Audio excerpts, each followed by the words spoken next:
بسم اللہ الرحمن الرحیم۔ السلام علیکم ورحمۃ اللہ وبرکاتہ۔ ان الحمد للہ نحمده ونستعینه ونستغفره ونستهدیه والصلاة والسلام على سید المرسلین محمد وآلہ وصحبہ اجمعین، اما بعد۔ حاضرین و ناظرین، یہ درس قرآن نمبر 488 ہے اور آج سورۃ المائدہ کی صرف ایک آیت کی تلاوت و تشریح کی جائے گی۔ آیت نمبر 17۔ اعوذ باللہ من الشیطان الرجیم، بسم اللہ الرحمن الرحیم۔ لقد كفر الذين قالوا إن الله هو المسيح ابن مريم قل فمن يملك من الله شيئا إن أراد أن يهلك المسيح ابن مريم وأمه ومن في الأرض جميعا ولله ملك السماوات والأرض وما بينهما يخلق ما يشاء واللہ علی کل شیء قدیر، صدق اللہ العظیم۔ لفظی ترجمہ یوں ہیں، لقد کفر الذین، البتہ تحقیق کفر کیا ان لوگوں نے جنہوں نے قالوا کہا، ان اللہ بے شک اللہ، هو المسیح ابن مریم، وہی مسیح ابن مریم ہے۔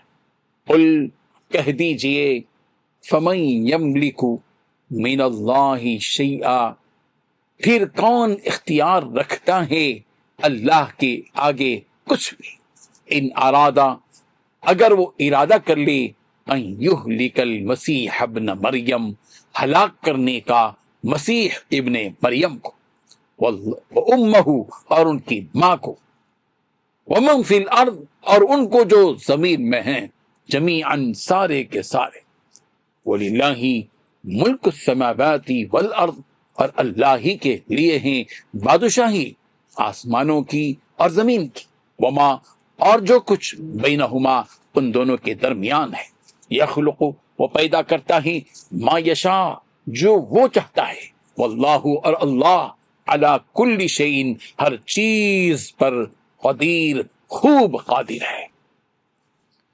ترجمہ یوں ہے، جو لوگ کہتے ہیں کہ اللہ جو ہے وہی مسیح ابن مریم ہے، وہ بے شک کافر ہے۔ ان سے کہہ دو کہ اگر اللہ عیسیٰ ابن مریم کو اور ان کی والدہ کو اور جتنے لوگ زمین میں ہیں سب کو ہلاک کرنا چاہے تو کون ہے جو اللہ پر کچھ بھی اختیار رکھتا ہو؟ اور آسمان و زمین اور جو کچھ ان دونوں کے درمیان ہے، سب پر اللہ ہی کی حکومت ہے، جو وہ چاہتا ہے پیدا کرتا ہے، اور اللہ ہر چیز پر قادر ہے۔ اس آیت میں 4 باتیں بیان کی گئی ہیں۔ پہلی بات، یقیناً وہ لوگ کافر ہو گئے جنہوں نے یہ کہا کہ اللہ ہی مسیح ابن مریم ہے۔ دوسری بات، اے نبی آپ کہہ دیجئے کہ اگر اللہ تعالی مسیح ابن مریم کو اور ان کی ماں مریم کو اور زمین میں جتنے لوگ ہیں ان سب کو ہلاک کرنا چاہیں تو کون ہے جو اللہ کے مقابلے میں کچھ کرنے کی طاقت رکھتا ہو؟ تیسری بات، تمام آسمانوں اور زمین پر اور ان کے درمیان جو کچھ موجود ہے اس پر تنہا اللہ تعالیٰ ہی کی ملکیت ہے، وہ جو چیز چاہتا ہے پیدا کرتا ہے۔ چوتھی بات، اللہ ہر چیز پر پوری پوری قدرت رکھتا ہے۔ بزرگان محترم،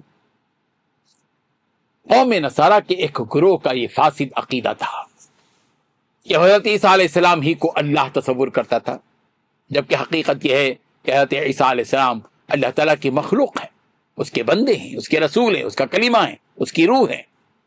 نصارہ کے اس بدترین عقیدے کی تردید کرتے ہوئے اس آیت میں اللہ تعالیٰ نے ایک سوال کھڑا کیا ہے کہ اگر اللہ تعالیٰ حضرت عیسیٰ علیہ السلام کو اور ان کی ماں مریم علیہ السلام کو اور روئے زمین کے تمام افراد کو ہلاک کرنا چاہے تو انہیں کون بچا سکتا ہے؟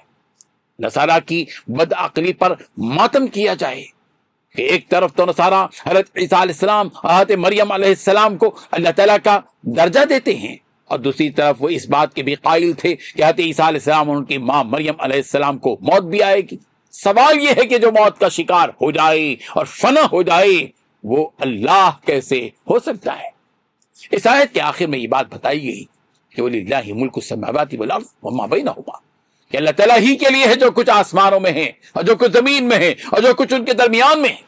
اللہ تعالیٰ ساری چیزوں کے مالک ہے، ان میں حضرت عیسیٰ بھی حضرت مریم بھی، کہ ان کے بھی خالق و مالک اللہ تعالیٰ ہی ہیں۔ جب یہ دونوں اللہ تعالیٰ کی ملکیت میں ہیں، مملوک ہیں، اللہ کی مخلوق ہیں، تو ان کے معبود ہونے کا سوال ہی پیدا نہیں ہوگا۔